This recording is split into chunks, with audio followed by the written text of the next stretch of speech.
राजगीर के घनघोर जंगल में है और ठीक इसके बगल में रथ चलने का निशान है। कुछ लोग इसको महाभारत काल से जोड़ करके देखते हैं कि श्री कृष्ण जो है यहाँ पे आकाशवाणी रथ से आए थे। मान्यता बहुत कुछ है लेकिन रहस्य बरकरार है। ऐसे इस जगह को भारतीय पुरातत्व सर्वेक्षण विभाग ने संरक्षित करके रखा है और ये इस जगह जो है बहुत सारे देश से यहाँ पे पर्यटक आते हैं, जैसे Thailand, China, Vietnam, Korea, Tibet, Nepal, आपका यूएसए, अमेरिका, सभी जगह से इस जगह को देखने आते हैं क्योंकि ये जगह जो है ऐतिहासिक और पौराणिक है। अभी जहाँ पे हम लोग खड़े हैं वो जो जगह है मगध की राजधानी हुआ करती थी, जिस जगह को हम लोग राजगीर के नाम से जानते हैं।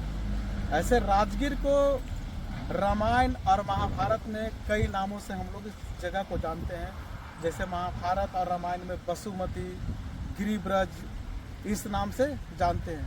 तो इसके बगल में, इस जंगल के बगल में आखिर रथ का निशान कहाँ से आया, ये रहस्य बना हुआ है। तो चलते हैं और दिखाते हैं, पूरा वीडियो से बने रहिएगा।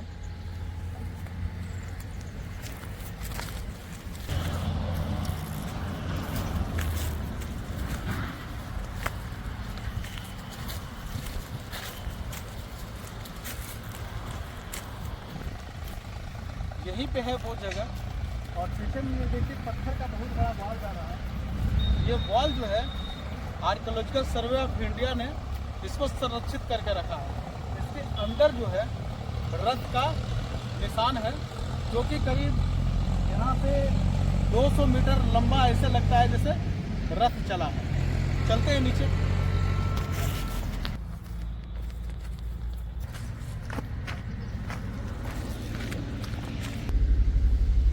जब यहाँ पे हम लोग पहुँचे हैं तो ये एक दरवाज़ा है, यानी कि एंट्रेंस, दूसरे का दरवाज़ा है जो कि विभागीय पुरातत्व विभाग का है।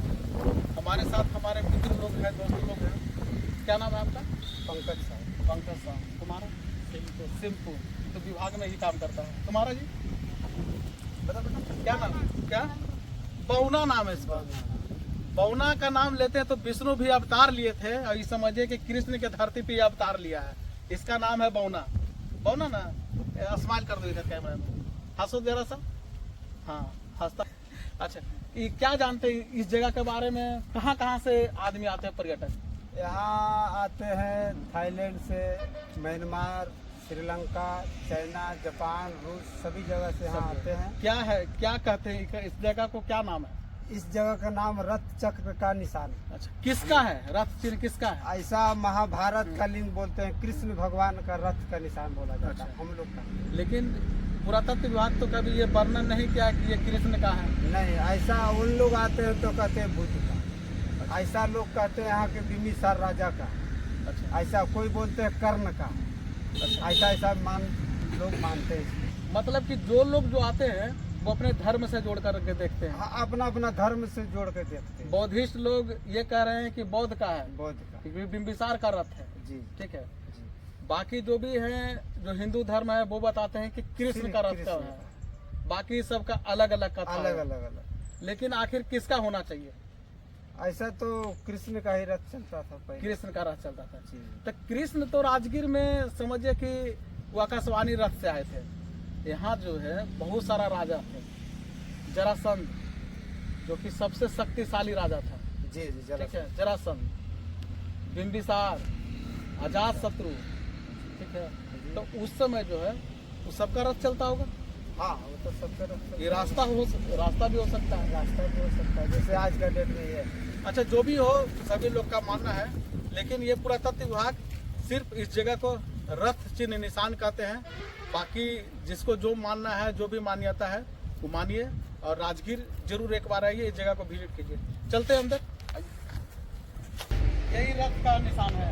जी जी, यही रथ का निशान, इसी को सब देखने आते हैं। इसी को सब कुछ देखते लोग हैं। बौद्ध का बताते हैं, कुछ लोग जरासंध का बताते हैं, कुछ लोग बिंबिसार का बताते हैं। जी जी यही है, हाँ, माने जो भी आते हैं अपना अपना धर्म अपना से जोड़ अपना के धर्म देखते से जोड़ के हैं। लेकिन ये जो एकदम निशान है, रियली में ये पत्थर पे निशान है।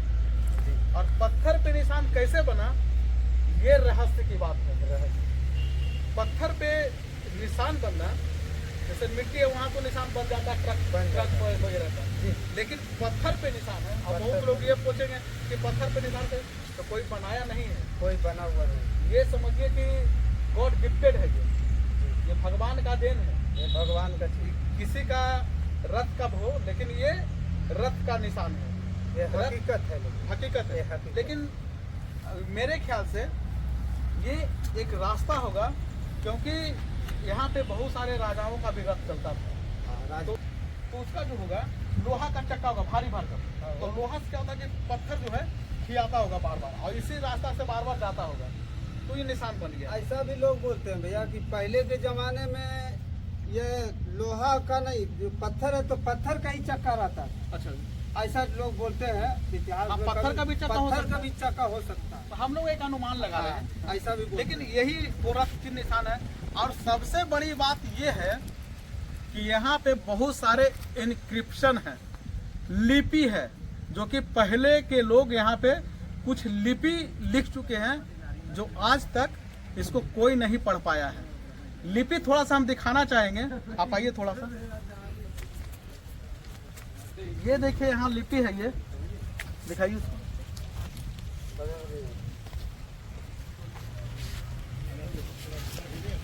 और ये लिपि क्या लिखा हुआ है, एक ही जगह नहीं, ये लिपि कई जगह है, जिसको कुछ लोग जो है ये शंख लिपि इसको बोलते हैं। और एक जगह नहीं, ये बहुत सारी जगह लिपियां हैं। ये देखिए,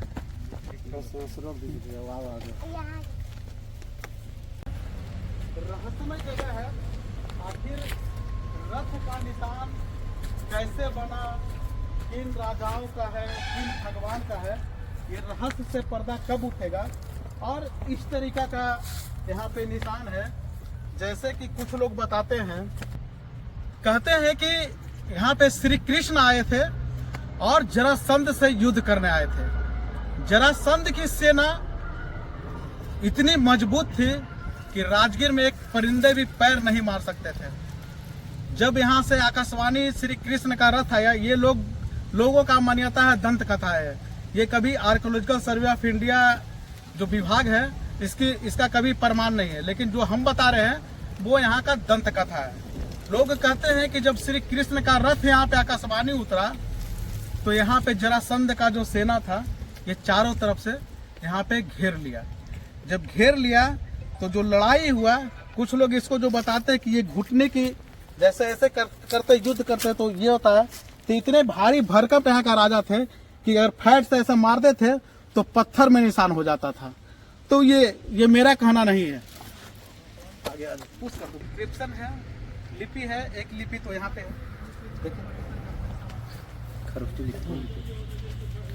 ये जो है शंख लिपि के नाम से जानते हैं। अब शंख लिपि के बारे में बताते हैं। शंख लिपि जो है आज तक इसकी पढ़ाई नहीं हुई। ब्राह्मी लिपि है जिसको ASI ने पढ़ लिया है, लेकिन शंख लिपि की जो पुस्तकें थी वो नालंदा खंडर में इसकी 1000 पुस्तकें थी। जब वहाँ पे किसी के द्वारा जब आग लगा तो ये पुस्तकें जो है 3 महीने तक धू धू कर जलती रही और ये शंख लिपि की सारी किताबें नष्ट हो गई। इसीलिए ये जो किताब है आज तक ये रहस्य बना हुआ लिपि कि आखिर में ये लिपि क्या लिखा गया है। आगे थोड़ा सा चलिए, आप क्या जानते हैं यहाँ के बारे में? यहाँ का जो कृष्ण भगवान का रथ आया, उसके बाद जो लड़ाई हुआ, उनका पैर का निशान हुआ, इस तरह का एक जो होता है, ये एक पैर इधर एक पैर इधर करके बार बार जब लड़ाई हो रहा था तो दोनों एक दूसरे से ये हो रहे थे, एक दूसरे से टच हो जा रहे थे, बार बार उखाड़ के पैर फेंक दे रहे थे, बार बार टच हो जा रहा था। तो कृष्ण भगवान इशारे में बोले कि इस तरह से होना चाहिए, दोनों अपोजिट, जिसके कारण सटेगा नहीं। और यहाँ का जो है इतना शक्तिशाली थे दोनों कि जब भी लड़ाई कर रहे हैं उनका अंगूठा इस तरह का था, इस तरह ये पत्थर धस जा रहा था, हाथ धस जा रहा था। इधर देखिए सब गुजरा हुआ है, रथ का पूरा ये है, घोड़ा का ये होता है, वो पूरा अभी भी बरकरार है। जो आगे का समय में, भविष्य का, फ्यूचर का समय में हम लोग देखने के लिए मैंने बहुत अच्छा चीज है कि हम पुरानी चीजें क्या था, वो वर्तमान में भी क्या है, फ्यूचर में क्या है, तो थोड़ा सा इसको संरक्षित किया जाए तो बहुत अच्छा है।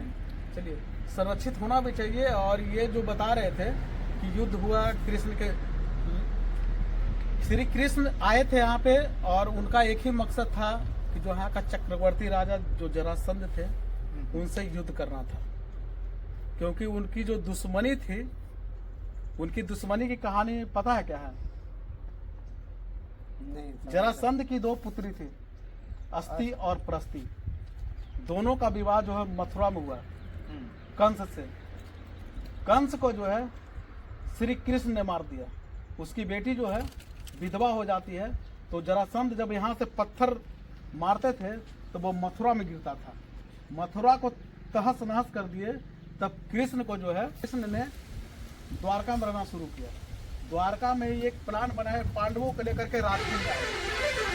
राजगीर में आए जब जरासंध थे, तो जरासंध एक व्यवहारगिरी पर्वत है 5वां पहाड़ पे, वहाँ पे वो शिव के भक्ति में लीन थे। वहाँ पे पांडव गए और उन्होंने एक ही बात कहा, क्योंकि जरासंध जो थे इतने शक्तिशाली राजा थे और दानी थे कि ब्राह्मण को मुंह मांगा दान देते थे। जब दान देने लगे तो देखे कि पांडव यहाँ पे खड़ा है। इनको ये पता नहीं था कि ये पांडव है, ये तो अपना भेष बदल करके आए थे। तब उन्होंने वहीं पे कहा कि हम आपसे युद्ध करने आए। तो बोले कि वो वही छलिया वो कृष्ण है, आपको तो मैंने यहाँ से 16 से 17 बार रगड़ चुका, मैं छलिया से युद्ध नहीं करता है। तब उन्होंने भीम को इशारा क्या किए, तो दोनों का जब देखा तो बोला ये चलेगा। तो राजगीर में एक जरासंध का अखाड़ा है, वहीं पे 28 दिनों तक युद्ध हुआ। और जरासंध जो है बल से नहीं, छल से मारा गया था। ये था राजगीर की कहानी। और आपका प्रतिक्रिया हमारे कमेंट बॉक्स में आए और इस वीडियो को ज्यादा से ज्यादा शेयर कर दीजिएगा, ताकि इतिहास जो है आगे का सभी को बरकरार जानकारी रहे। हो।